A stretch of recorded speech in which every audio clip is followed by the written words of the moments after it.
Good morning. We're down in lower Lawrenceville. This is 35th Street just ahead of us, the corner here. 34th Street comes down kind of in the middle of the block, and then 33rd Street is where the trestle comes down. This is the Lawrenceville Riverfront. You can see downtown. This is a trash grabber. I'm out collecting trash. And then this is the trestle that brings 33rd Street, or the 33rd Street trestle over. And this trestle comes down and ends up connecting up with this rail here up there. And then they both cross under the 40th Street Bridge. This section of track is, I think, owned by CSX and leased to a company called Carload Express. Carload Express is the parent company of Allegheny Valley Railroad, and it's Allegheny Valley Railroad by which a lot of this railroad space is traditionally known.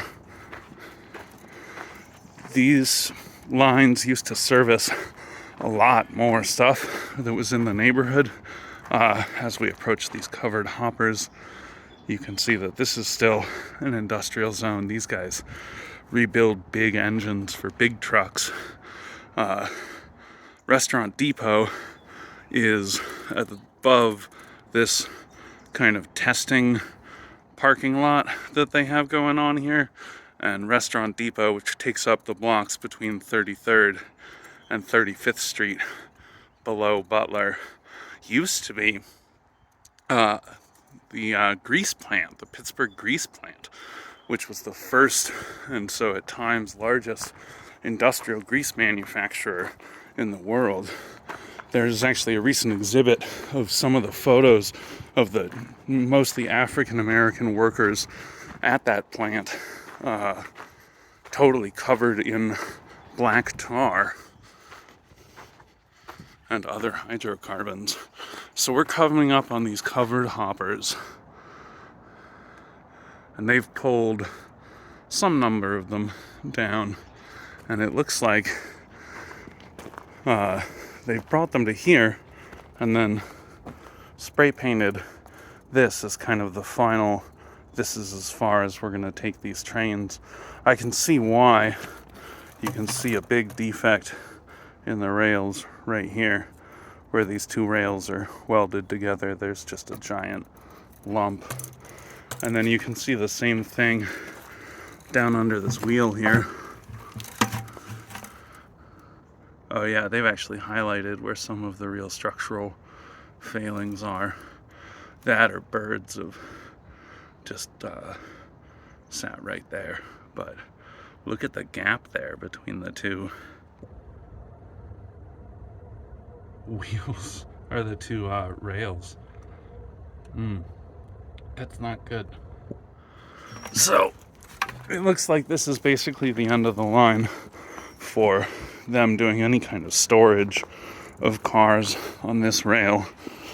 These covered hoppers are meant to carry very heavy, dense things, and the reason that you can tell that is because they only have the two hoppers at the bottom. Each one of these hoppers only holds 1,600 cubic feet, as does that one. So it only receives two big dumpings of material, and then it just dumps those out. And the materials are dense enough that you couldn't have a third hopper supported on this wheelbase. And this must be really heavy material like sand or perlite or other densely packed minerals or other industrial things. Which I guess these make a pretty good test of the serviceability of these rails. But as I said, this is really the first time I've ever seen this in use. And it looks like they just have these down here for the purposes of establishing that marker there. The rail has objected for quite some time to continuing the bike path that runs from Washington, D.C. up to the point of Pittsburgh, and then up the Allegheny to 28th Street, through some city-owned property to 32nd Street, through Aurora's property over there, and then through this, supposedly, it should go through where this train path is, and meet up with the trail up there. So, if this is as far as the trains can actually go, you got trains on this side, you have trains overhead here. You could bring this trail down, bring it over to the riverside through one of these trestles, and then continue it, as we'll do, riverside. Obviously, you'd need to do a lot of bank stabilization, and this could be like a real project, you know, for somebody. Or you could send people, well, not here. Further back, you can send people right under the trestle, and there's nothing really in the way of that. But presumably, if you were to put a trail in here and keep it out of the rail line's hair, you would build out a little concrete platform, similar to what they did just on the other side of the river, up to Millvale, though not all the way up to Etna. There's a similar rail siding question that has left that trail unfinished as well. I guess you'd have to talk to the electricity folks. This is an active line, I believe. At least they maintain the aerials, so I presume that they're pushing power through this.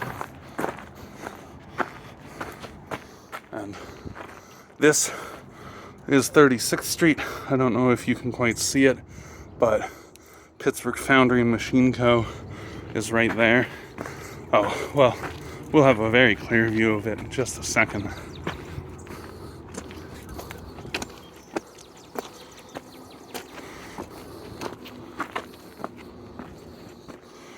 There we are.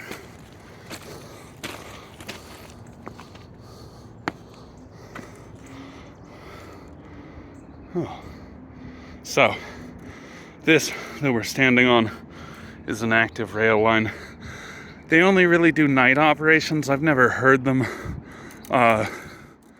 run before about 9, maybe 8 p.m. Sometimes they do Saturday and Sunday stuff, but they really try to keep it to nights and weekends. And for the most part, if they're pulling trains down this way, it is because those trains are going north, upriver, up the Allegheny. American Beverage Corporation makes all of the little hugs up there. Those are also known as quarter water. They're a economic phenomenon that you find in impoverished areas, that basically kids in the neighborhood don't really associate clean water or clean drinking with stuff that comes out of the taps, nor should they. And so they buy quarter water down at the local store, and it's corn syrup, which arrives by rail, plastic pellets, which arrive by rail, and water, which I presume that's not the corona, that's just seasonal allergies. I presume they get the water from our local watershed. So, in any case, just wanted to document this set of covered hoppers. This is really the first set I've ever seen down here. You know, I feel like these might be, they might have staged these up the rail line another half mile for a long time, because that is a local tag. The spiral television there. And yeah, I kind of feel like maybe these were staged not far from here at all. Anyway, we're basically at the restart of the trail. And this is the part of the whole conversation about this Riverfront trail that I find super galling, and I found to be kind of a broken promise for the many years that I've lived in Lawrenceville, and for the years I've lived in Pittsburgh, but not in this neighborhood, but hung out here. The no trespassing sign that's right here is only about a year old, and it's been turned into a trespassing Jim Rogers city cryptid sign in any case. Oh, hey, you can see marks from the hashers. It looks like there's a bunch of runners going to be coming through here. It's good to see it get used. Those marks have actually, I've been seeing them since 33rd Street. I saw the guy on the bicycle who was coming by and marking the route. Yeah. So the sort of broken promise that makes this whole thing very frustrating is that this is an absolutely real part of the path. There's been newspaper articles about how there was an agreement between the city and the railroad to have the dog park here, Bernard Dog Run, to have this path here. All of that is wonderful, And then right here, there's this button on the ground that says 3 miles from the point, Three Rivers Heritage Trail. And it is the thing that you read right before you hit the end of the trail, presumably. Or at least a sign that says trespassing, no trespassing, city cryptid, Dr. John. I don't know if that's what it said. Jim Rogers? Yeah. That's not sensible to have that sign in the ground and that sign right next to it. And it seems well beyond the capacity for any particular citizen to address this. I'd like to see all the shareholders. I'd like to see the railroad come to the table and talk about how much they want the public on their land, because right now a lot of the public is on their land down here in Lawrenceville. And I would like to see the city really take action on the plans that they've asked nonprofits to draft over and over again for the last couple decades, and really make a real trail happen. Or if it isn't happening, really make it clear which parts of the trail are open and which parts really are trespassing and maybe should be fenced off, because there's not, when you're just walking, I'm not doing anything more or less wrong than the people walking up there. We're all on the same path. You didn't see me hop any fences or anything. So, it would be good if there was some clarity. And I've lived here for 3 years and been asking for clarity about the riverfront here that whole time and haven't gotten any clarity. I've gotten some personal clarity about what the different stakeholders believe about who should be where, but as to what a member of the public is supposed to do, especially a guest coming to the city from out of town for the first time, all bets are off. They could have a really nice time down at the dog park, and they could get confronted by police for trespassing, handcuffed, thrown in jail, or worse. So, caveat emptor down here in Pittsburgh. Let the buyer beware. This is another good one. This is an undefaced version of the sign. How are you going to put up a no trespassing sign right here in the path across the tracks to the regular street grid? That's funny, man. That's hubris. That's hubris on the parts of all sorts of people.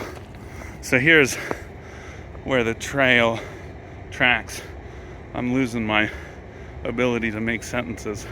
Here's where the tracks keep going under the 40th Street Bridge, past Carnegie Robotics down there, This was an old chocolate factory. Snappers. Maybe it was right here. And you can see that's the end of the overhead trestle coming down. This is the little siding that they were testing with that set of covered hoppers there. Yeah, it seems like there's plenty of room between the buildings and the river for there to be a continuous path for pedestrians and bicyclists. But time will tell if that room ever gets found. My preferred option and sort of general opinion is that the public already took it, and the government and relative stakeholders should accept the fact that people walk there and they want to, and that the trail already exists, and they should do what they can to get in line and reify the thing that the public is already demanding, which is access to the Commonwealth. But, you know, I'm like an internet socialist, so caveat emptor on my opinions too. Have fun. Bye.